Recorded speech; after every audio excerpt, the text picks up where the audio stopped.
Avec lui, l'aventure a démarré pratiquement depuis 2017 et jusqu'aujourd'hui, il est là, il est devant les feux des projecteurs. Bonne arrivée, Anissé.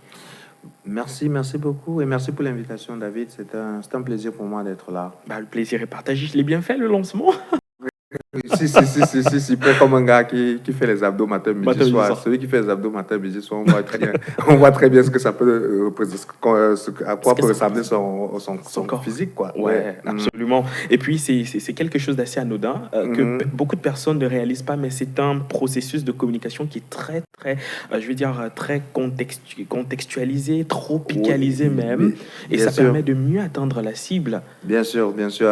Tu sais, quand on voulait se lancer, tu as dit 2017 tout à l'heure, mais 2017, c'est un peu la date où on est vraiment monté, on était sous En le feu des puissance. projecteurs, Ouais. où Bimstar atteint son pic, je dirais.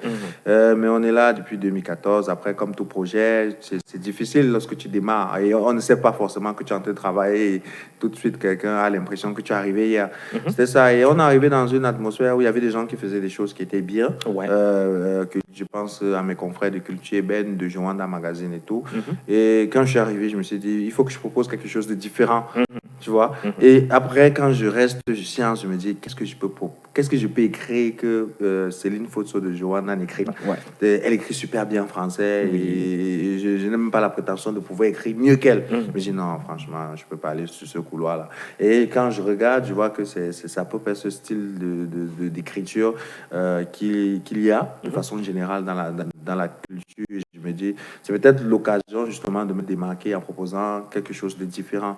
Et là, je me dis, pour donner le meilleur de soi, il faut ressortir ce qu'on a en soi. Ouais. Et ce que moi j'avais en soi, c'est le langage du quartier, comme on a tendance. J'aime pas trop l'expression langage du quartier parce que ça dénigre un peu cette approche. Alors que nous, lorsqu'on l'utilise, c'est vraiment pour montrer que nous, ce que l'Occident nous a apporté, c'est le français et l'anglais. Et les plus petits sont dit, à défaut d'utiliser ce que vous nous avez imposé, on va essayer de transformer ça et créer notre propre truc qui est l'argot.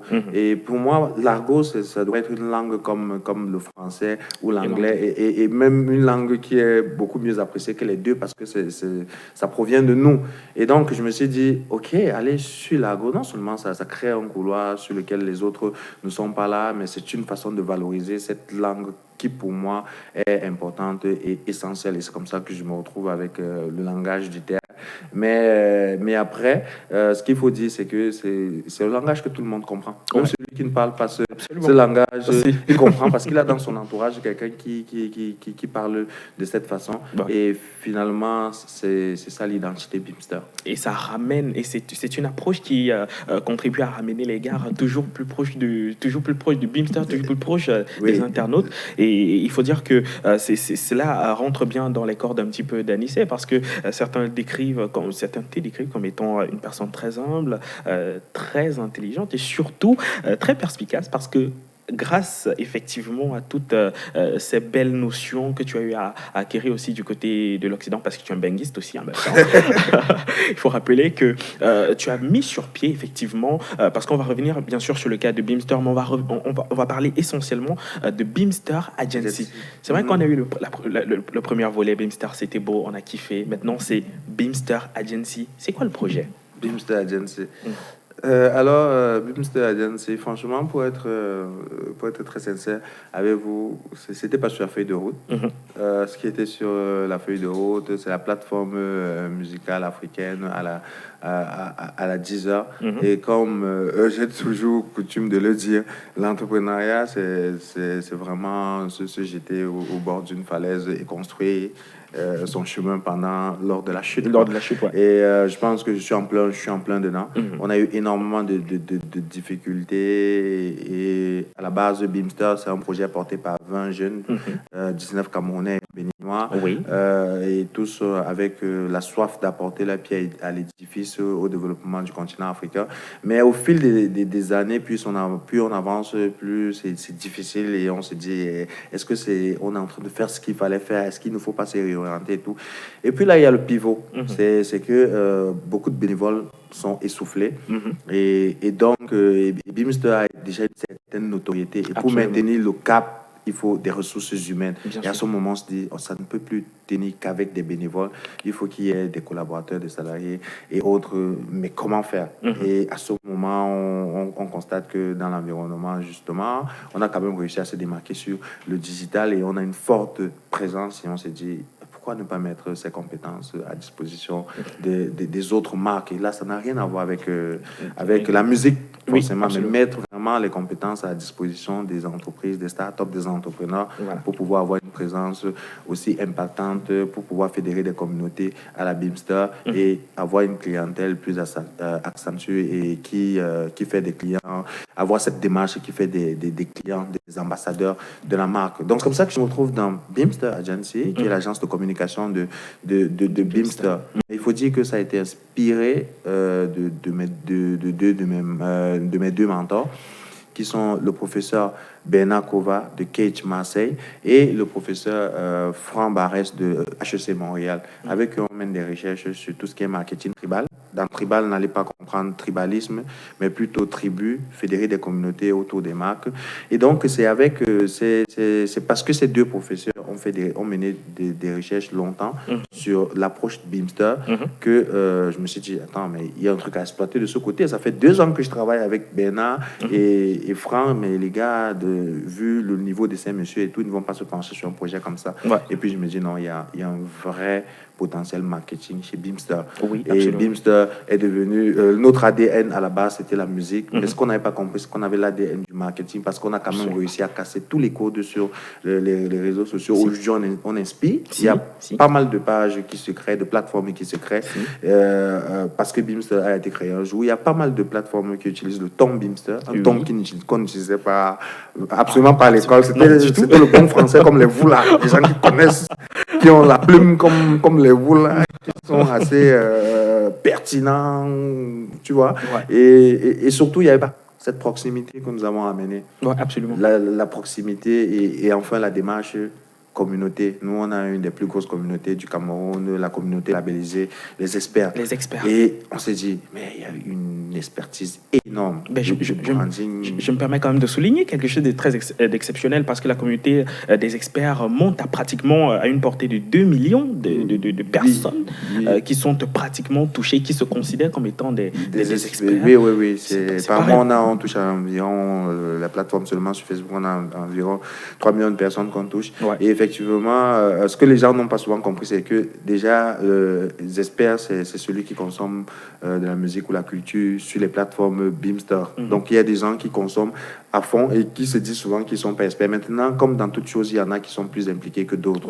Et on a des experts qui sont vraiment impliqués, qui contribuent au développement du projet, qui participent en se portant garant de certaines émissions de Beamster et tout. Et oui, c'est une des communautés fortes aujourd'hui au Cameroun.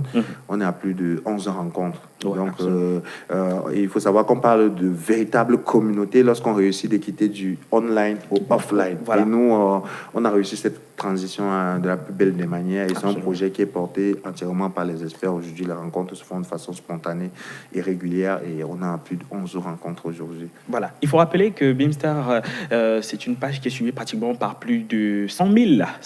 On a 230, 250 000 là-bas. Ça, c'est sur Facebook. Après, les gens, on est influent sur Facebook. On a décidé lorsque je lançais le projet, je ne voulais pas être sur toutes les plateformes.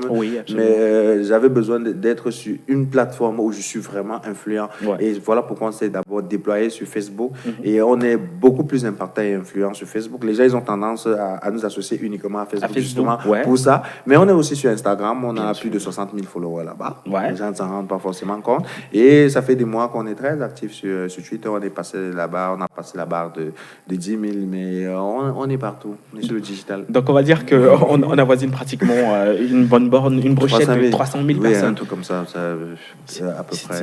C'est un beau petit village quand même. Oui, quand même. Alors, ce qui est important à souligner quand même, Anissé, c'est que Beamster aujourd'hui, c'est une vraie identité. Et on parlait effectivement de cet outil de communication qui est l'argot, qui passe très très bien et dont je rappelle qui est très difficile à utiliser. Comment est-ce qu'on parle de l'argot?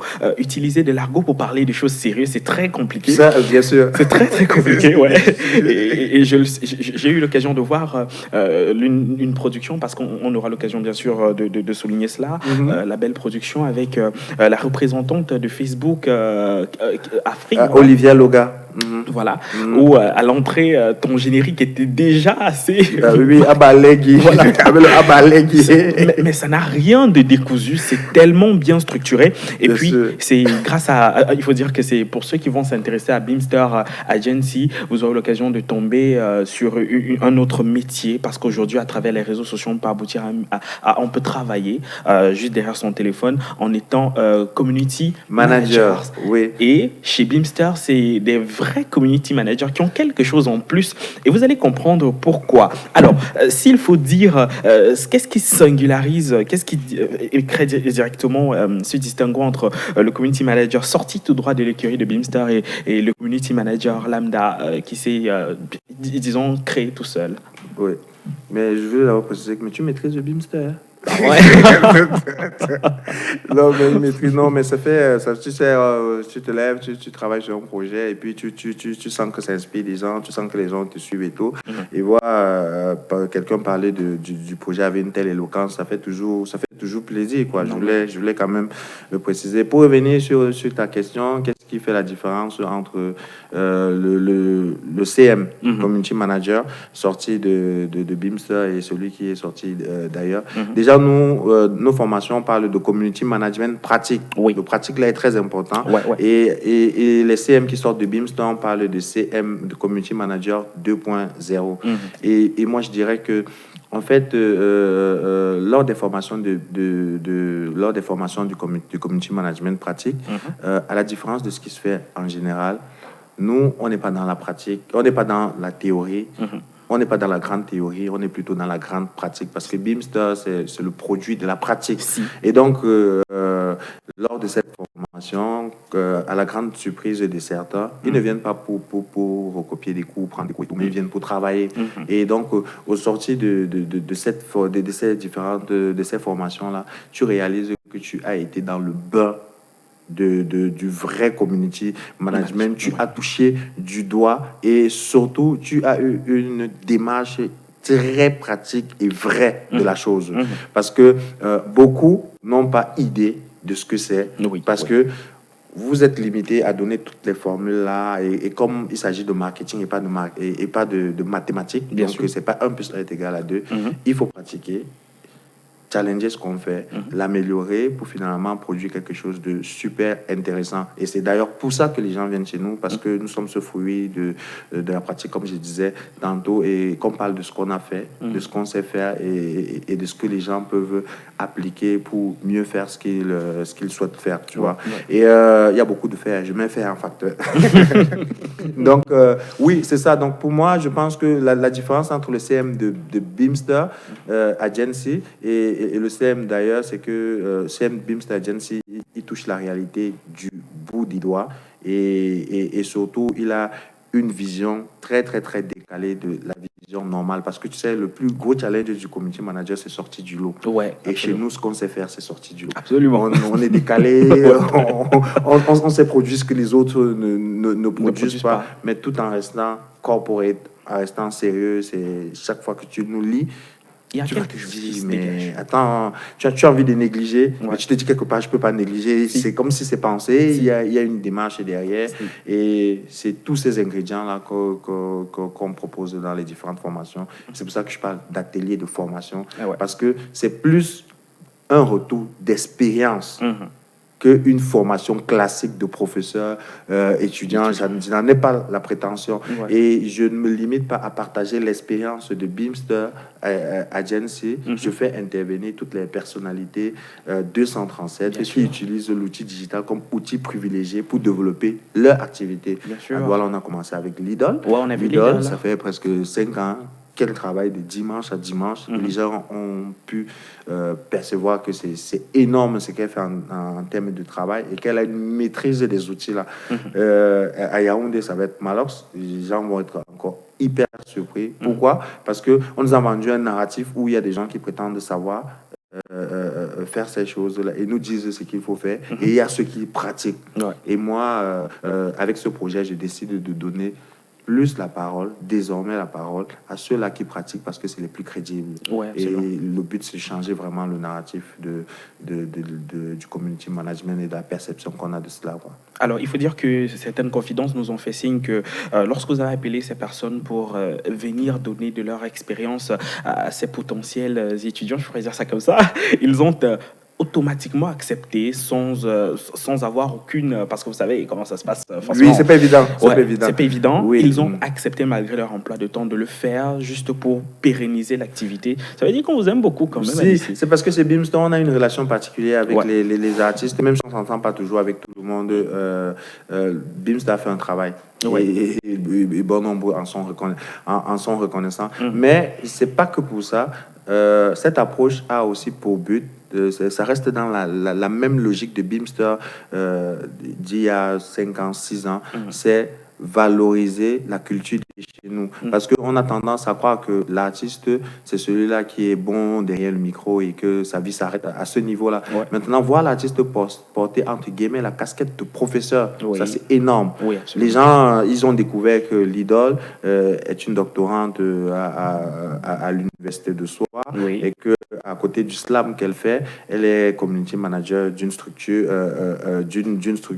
et qu'elle donne des masterclass sur l'écriture et qu'elle aime aller en France pour donner un masterclass sur l'écriture et que en plus de tout ça, elle a organisé avec Urishta Kam avant qu'il ne soit la grosse star actuelle, ce qu'ils ont appelé des slam up à Yaoundé, Douala, Bafoussam. Tu vois, lorsque quelqu'un écoute ça, il ne voit plus l'idole de la même manière. Bien sûr. Il dit non, mais cette fille, elle est hyper intelligente, ce n'est pas que la go qui s'est arrêtée, un micro. Et tout de suite, on a une vision différente des artistes.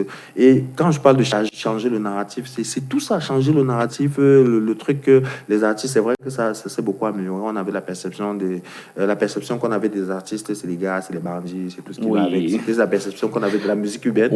Ça a beaucoup changé cela avec toute la sensibilisation et le travail que nous avons apporté.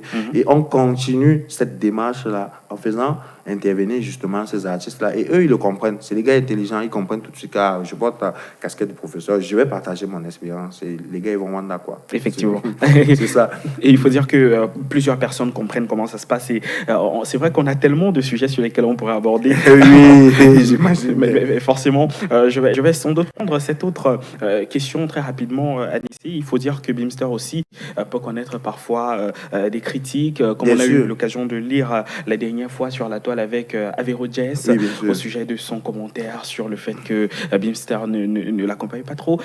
Une réaction? Oui.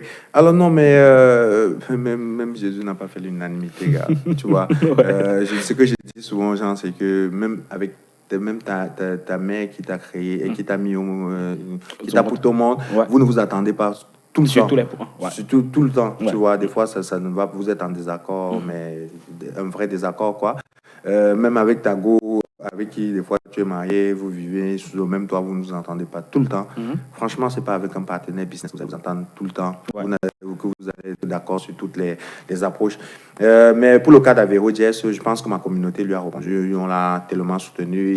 Il a dû se rendre compte qu'il avait fait une erreur parce que après il a fait un post tout de suite pour dire non, machin, pour essayer d'arranger ce qui s'était passé. Mais nous, ça nous a pas dérangé. On est prêt, quoi. Et puis le placenta. On sait déjà que c'est comme ça que ça marche et que ça peut être violent. Le digital, c'est violent. On s'est encaissé et continue de faire ce qu'on sait faire parce que au final, le vrai secret, c'est le travail. Tant que on travaille et qu'on reste Beamster, même si tu n'es pas d'accord avec notre démarche, tu vas respecter. Entrepreneur, créateur, génie, et bien formateur aussi. Merci, prof. On aura l'occasion de te retrouver encore sur ce plateau. Tu reviens quand tu veux. Et puis, on aura l'occasion d'épiloguer encore sur cette nouvelle entreprise que je préfère bâtir comme cela pour dire que c'est une entreprise qui offrira la chance à des Camerounais de s'épanouir, de trouver un emploi et d'être utile à la société. Et moi, je te souhaite beaucoup de réussite. Merci beaucoup. Super. C'est toujours un plaisir de venir partager de ma petite expérience. C'est toujours un plaisir de répondre présent. Et ça fait encore plus plaisir. Ça fait encore beaucoup plus plaisir de constater que tu as quelqu'un en face qui connaît ton travail et qui le décrit avec la plus grande des éloquences. Franchement, merci beaucoup. Et c'est un honneur pour moi d'avoir participé à cette émission. Et Le plaisir était partagé, mon très cher Anissé. Vous pourrez retrouver toute l'actualité de Anissé Nemani sur la toile, sur tous les réseaux. Je ne vais pas citer. On est partout. Suivez-nous sur Beamster Agency pour avoir toutes les informations sur la formation et sur sur les étapes, les prochaines étapes. Il faut dire que la formation se poursuit. Oui, la formation se poursuit à Douala et à Yaoundé en ligne. À Douala, c'est dans l'immeuble de la CNPS Bonandio. À Yaoundé, c'est la Blue Works Electiono. Et c'est aussi en ligne et c'est 100 000 francs. Donc, contactez-nous sur nos différentes plateformes. On est présent et très, très réactif. Très, très mal même. Très, très mal.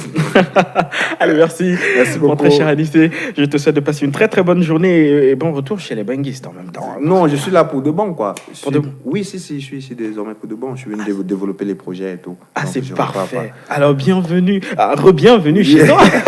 Ok, merci beaucoup. Allez. Ça a été un grand plaisir d'avoir Anissé Nemani sur ce plateau. Il faut dire qu'à ce matin, ça se poursuit. On aura l'occasion de retrouver un peu de sport juste après notre cher avec Marina Kovina. Mais avant, on va prendre un peu de pub pour faire plaisir à tous nos annonceurs. Voici la pub.